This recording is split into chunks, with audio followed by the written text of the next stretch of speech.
Так сейчас выглядят украинские города после так называемого «освобождения» от мифического нацизма. Несчитанное количество убитых мирных граждан, разрушенная инфраструктура и жилые дома. Эту разруху в независимое государство Украины принес Путин и его Россия. А это разгромленная Чеченская республика Ичкерия. Схожесть поразительная. Стертые с лица земли города и тысячи убитых мирных жителей. В 1994-м Ичкерию, так же как сегодня Украину, пришли якобы освобождать россияне. Все началось в 1990 году, когда в Советской России был принят закон о порядке решения вопросов, связанных с выходом союзных республик из СССР. Статья 3 этого закона регламентировала выход из состава Советского Союза, в том числе автономных союзных республик. Чеченская республика Ичкерия соблюдала все правила, нормы и принципы законодательства. Сначала стала 16-я республика СССР, а затем на основании закона вышла из состава Союза. 1 ноября 1991 года был избран президент Чеченской республики Джохар Дудаев, который первым своим указом огласил о том, что Чеченская республика является суверенным государством. А 12 марта 1992 года в парламенте Чеченской республики была принята конституция, которая и огласила о закреплении государства как независимого закрепила.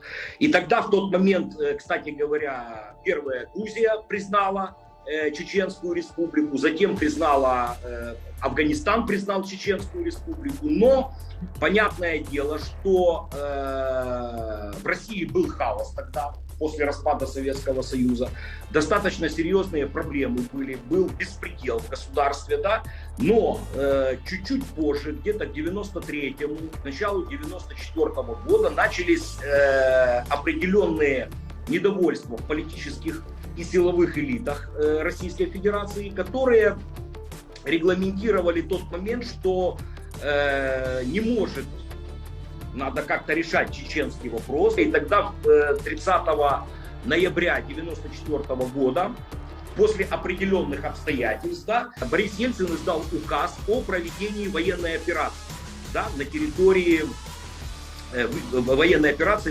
Чеченской республики. Тогда, впрочем, как и сейчас, в Кремле больше всего опасались отделения от Москвы и ее сателлитов. Ельцин ввел в Ичкерии чрезвычайное положение. Ситуация накалялась. Это не всем понравилась такая идея в Москве, в Кремле, потому что они фактически испугались того, что сейчас может возникнуть парад суверенитетов в России, и Россия как такового государства не будет, в тех границах, потому что другие субъекты федерации, они имели все права, поскольку они народы отдельные, а право нации на самоопределение никто не забирал.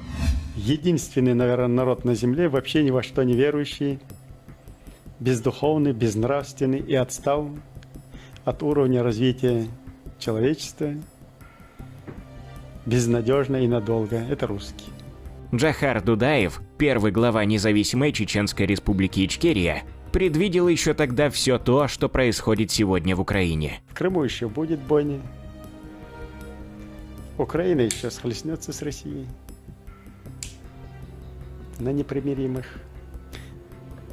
Пока русизм существует, он никогда не откажется от своих амбиций. В 1994 году в Москве решили наказать непокорного Дудаева и убить на корню его стремление создать независимое чеченское государство. Обратного пути уже не было. Тогдашний министр обороны России Павел Грачев уверял, вопрос можно решить одним десантным полком за 2 часа.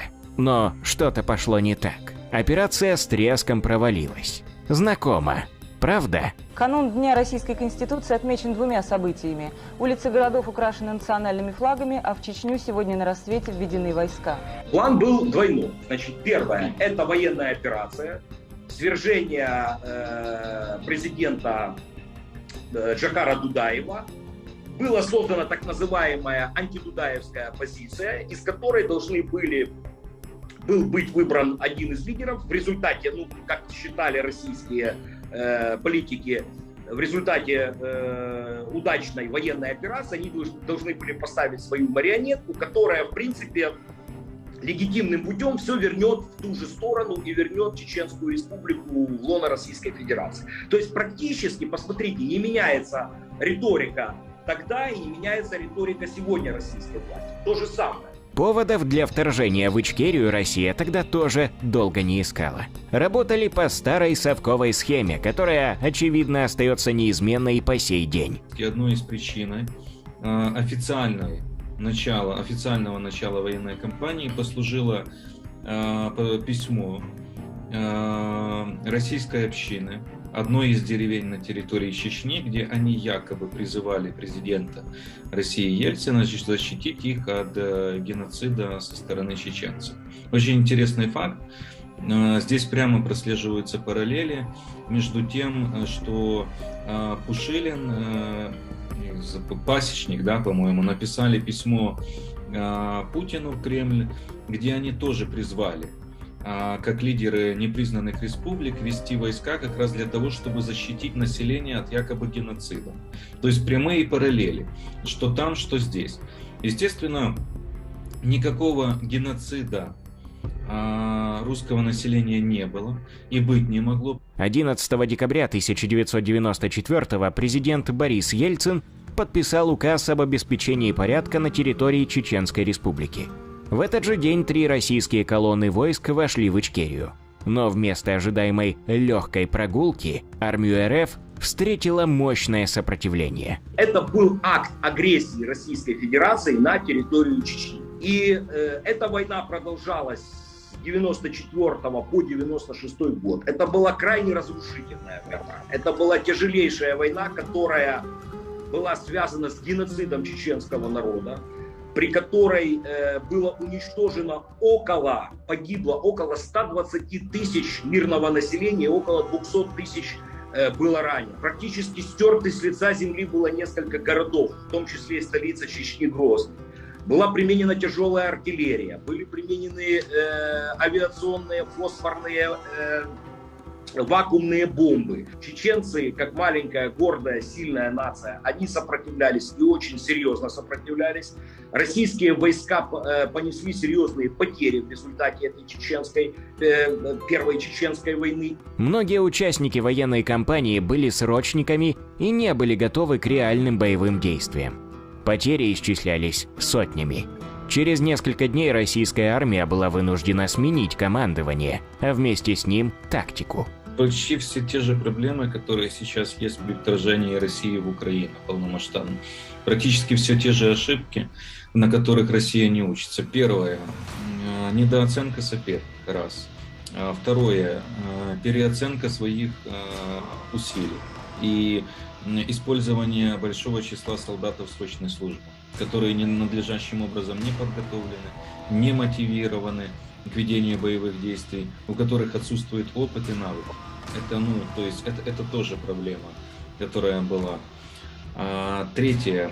Они не просчитали, что это будет поистине народная война, и весь народ сплотится так против российских войск, что просто все будут чуть ли не стрелять с каждого окна. То есть это тоже не учли. Ну и не учли таланты чеченских военных командиров. То есть они очень так шовинистически, очень надменно относились к ним, думая, что что они там умеют, что они там знают, эти горцы там, мы сейчас с ними разберемся. Ну и на стороне Чечни правильное использование вооружений, умелое использование ландшафтов, использование на свою пользу рек, гор и так далее. По официальным данным, в Первой российско-чеченской войне погибли почти 6 тысяч российских военных. Но мы же знаем, чего на самом деле стоит так называемая официальная статистика Генштаба РФ. Например, сегодня, когда украинские власти отчитываются о порядка 20 тысячах уничтоженных российских оккупантов, в Кремле трусливо отмалчиваются. Россия уменьшала, скажем так, по версии по версии независимых таких исследователей, которые исследовали это, порядка 50 тысяч военнослужащих российской армии и МВД погибло за годы этой кампании. Она, я думаю, даже была по интенсивности боевых действий, по ведению войны и по тому, сколько гибло людей, мирного населения, сколько гибло военных, она, наверное, была, мне кажется, даже немного кровопролитнее, потому что вторая, она длилась, у нее протяженность была больше, но она она, то есть, растянулась. Не было таких масштабных боев, скажем так, с таким масштабным использованием авиации, артиллерии. Но как маленькая Ичкерия смогла нанести такой ущерб и противостоять большой России? В конце концов, откуда у них было оружие? Дело в том, что еще весной 1992 парламент республики объявил о национализации находившихся на территории Чечни вооружений советской армии. Кроме того, президент Дудаев потребовал вывода всего советского контингента и достиг желаемого. Укреплению вооруженных сил независимой Ичкерии в какой-то степени также поспособствовал и абхазский конфликт. Естественно, на тот момент чеченцам помогали и финансово, и добровольцами, да, помогали очень много стран. Это и страны Ближнего Востока, это европейцы, там воевали и, насколько мы знаем, и украинцы, и многие, да, которые воевали за независимость Ичкерии. Плюс финансовая помощь, и плюс, естественно, какая-то часть оружия поступала, насколько сейчас известно, и через Грузию и так далее. Кровопролитные бои в Ичкерии продолжались почти 2 года. А что же тогда остановило Россию? Большие потери среди российской армии вынудили и недовольство населения этими потерями. Необходимо все-таки напомнить, что тогда, в то время, в России все-таки функционировали более или менее свободные СМИ, которые давали реальную картинку происходящего. Люди об этом узнавали, и вызревало недовольство. Плюс Государственная Дума состояла из разных партий. Были и партии, которые были оппозиционные к власти, они это использовали. То есть вот это давление сыграло на то, что пришли к мирному урегулированию тогда. Я собирал подписи. Могу сказать почему. Потому что в Нижнем Новгороде погибло больше 100 пацанов наших на этой войне. И мамы погибших ребят просто устраивали демонстрации и громили мой офис. 31 августа 1996 года были подписаны Хасавюртовские соглашения. Начался вывод российских войск из Чечни. Республика Ичкерия получила независимость, хотя решение вопроса о статусе территорий было отложено до 2001 года. Так закончилась Первая Чеченская война. Но Хасавюртовские соглашения сулили лишь мнимый и временный мир. Они были имплементированы, вошли в действие, и фактически это было поражение Российской Федерации в этой войне. И вторая сторона медали, что практически до 1999 года, да, Чечня фактически была как независимое государство. Но мы же знаем прекрасно, и это, кстати говоря, опыт, мы должны сейчас помнить опыт этой войны, что все любые подписанные документы и мирные, и любые соглашения с Российской Федерацией не стоят бумаги, на которой они подписаны. Лидер чеченского народа, первый президент Ичкерии Джохар Дудаев, так и не смог отпраздновать эту победу.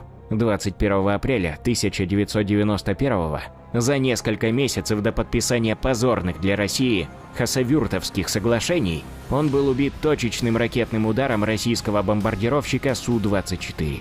По общепринятой версии, российские спецслужбы вычислили его местонахождение по спутниковому телефону во время разговора. Смерть Дудаева ничего не изменила в военном противостоянии Ичкерии и России. Наоборот, усилила сопротивление. Чеченцы сплотились, чтобы гибель их генерала не стала напрасной. Но уже после того, как Москва и Грозный заключили перемирие, отсутствие общепризнанного лидера дало о себе знать, расколов Ичкерию и отчасти спровоцировав Вторую Чеченскую войну. Когда Ельцин уже стал отходить от власти, да, когда все-таки у руля Российской Федерации начали более быть у руля власти представителей силовых структур, ФСБ, армии и так далее и тому подобное. Естественно, никому эти Хасавюртовские соглашения не нравились, они считались как предательские соглашения, как потеря территории Российской Федерации, хотя никто не анализировал эту систему, что Чеченская Республика по закону вышла из состава СССР и РСФСР и имела все права на суверенитет и независимость.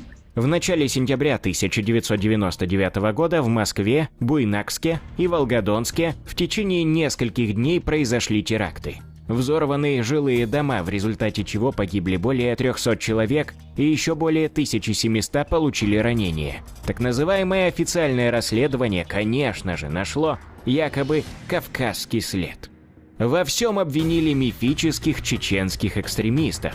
Повод для начала второй кровавой чеченской кампании был найден. Естественно, это была провокация.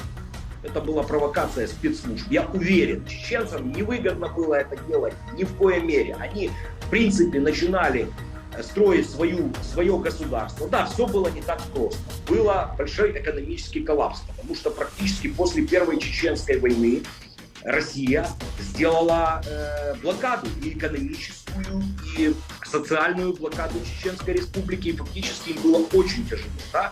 Вот. И очень много было проблем и нюансов. Но чтобы проводить вот эти террористические атаки, то это понятно, это была провокация для того, чтобы следующим этапом объявить контртеррористическую операцию и ввести подразделения вооруженных сил Российской Федерации, Министерства внутренних дел, для того, чтобы, как оно называлось, восстановление конституционного порядка в Чеченской Республике. Нужен был взрыв соответствующих настроений в обществе, нужно было начать войну, нужно было так ее обосновать, чтобы у общества не было вопросов никаких, и чтобы взбунтовать эмоции таким образом, чтобы они победили у людей. Намечались выборы, из Путина надо было сделать высокорейтинговое существо.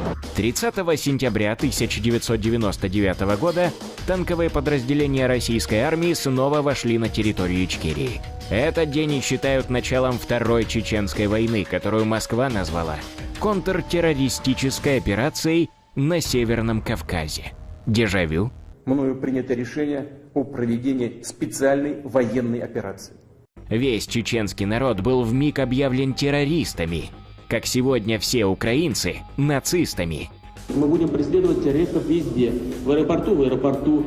Значит, вы уж меня извините, в туалете поймаем и в сортире их замочим, в конце концов. И Россия занялась любимым делом – уничтожением мирного населения.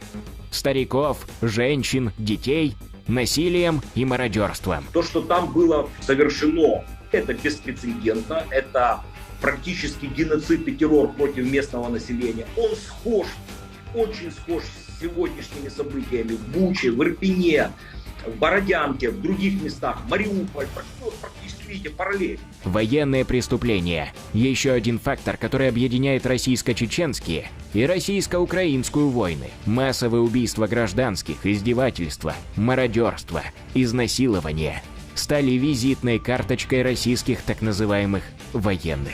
Во время обеих чеченских кампаний имели место и фильтрационные лагеря. Например, в Чернокозово, в котором десятки тысяч гражданских чеченцев подвергались пыткам. На самом деле их очень много. Во-первых, это использование кассетных боеприпасов фосфорных бомб.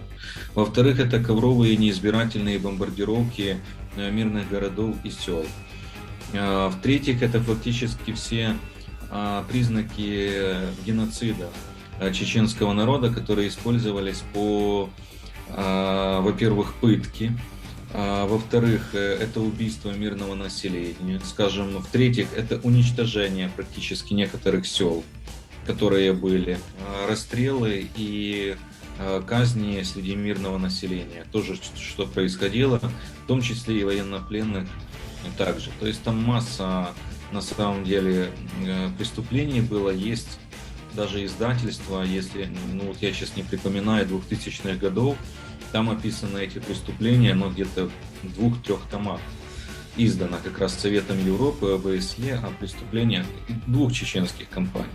Потому что во второй были разные случаи, когда еще и пытки, когда Россия устраивала фильтрационные лагеря для представителей чеченского народа, и там они в невыносимых условиях находились, там к ним применялись постоянные пытки. Были случаи, когда находили, например, погибших с отрезанными ушами. Такие вот казни с тортурами, скажем так, вот такое вот тоже, такие случаи. А как же закончилась Вторая Чеченская война? После гибели Джохара Дудаева власть в Ичкерии к своим рукам хотели прибрать многие. За нее боролся и Ахмат Кадыров, отец Рамзана, которого спустя годы разоблачили в связях с КГБ. Именно Кадыров-старший объявил России джихад, то есть кровную месть. Именно он бросил провокационный клич, мол, каждый чеченец должен убить по 150 русских, и тогда якобы закончится война. Это был чистой воды популизм. Громкие заявления Ахмат делал не из-за любви к своему народу, а просто потому, что был жаден к деньгам и к власти. И когда в Ичкерии началась вторая военная кампания вместо борьбы за независимость республики, Ахмат сразу же стал претендовать на роль главной марионетки Кремля. Поэтому Путин и назначил его главой оккупационного режима в Чечне. Ради власти президент РФ с легкостью закрыл глаза на гибель десятков тысяч российских солдат. То же самое сделал и Кадыров-старший в отношении погибших чеченцев. Династия Кадыровых – исключительно кремлевский проект. Российские силовики были сначала против Ахмата, потом против Рамзана. Но Путин убедил их, мол, это временные проекты по перевербовке бойцов чеченского сопротивления на сторону федералов. Так Ичкерия раскололась на тех, кто не утратил веру в независимость республики, и тех, кто попросту продал родину Дон.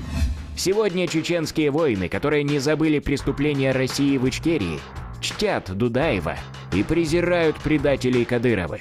Воюют на стороне Украины, но не только чтобы отомстить, а прежде всего потому, что знают не понаслышке. Россия не насытится никогда. Вся ее сущность – это захватнические кровопролитные войны. Чеченские добровольцы приехали защищать Донбасс от России еще в 2014 году. И прямо сейчас, когда Путин решился на полномасштабное вторжение, чеченские батальоны имени Джохара Дудаева и шейха Мансура вновь воюют за Украину, плечо о плечо с воинами ВСУ против общего врага. Во имя свободной Ичкерии. Во имя свободной Украины.